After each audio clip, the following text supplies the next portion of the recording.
Spilling the tea on my experience selling LuLaRoe, part 5. So towards the middle to end of 2016, I was making bank. At this point, my checks were over $10,000 a month, in addition to the fact that I was selling a significant amount of LuLaRoe clothing online.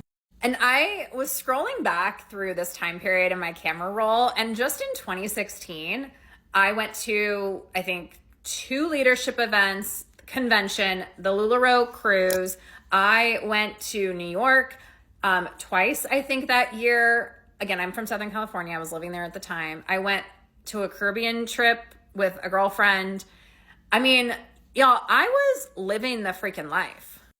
And again, flying first class everywhere. I really felt like money was absolutely no object because I was making a ton of money.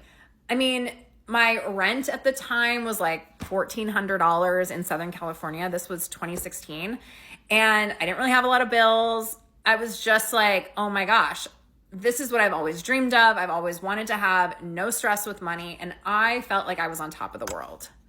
Oh, and traveling private? Okay. Oh my gosh, I even just looked, and at the end of 2016, I took a trip to Napa and did like a full 4 or 5 day wine tour, including a trip to the French Laundry. So to say I was living the life is kind of an understatement. Going into 2017 wasn't much different. However, because I loved being on stage and really didn't have a family or a husband to be home for every day, I was asked to go travel and speak at these events frequently. Now, in my head, I think it's partly because I was so good. And secondly, I think it really helps the fact that I was single and didn't have any ties to where I needed to be home with kids on a regular basis versus a lot of these women who were selling definitely did. And again, the dangle of the private jet, I'm going to do it. So throughout 2017, I was on that private jet so much. By the end of 2017, I said to myself, I really would love to go through all of 2018 without being on the private jet, which sounds mental, but I was gone so much during 2017. I don't even know how I even knew which way was up. I have been to so many cities across this country, stayed in so many hotels. I felt like I was on tour, which is not the life I wanted to live.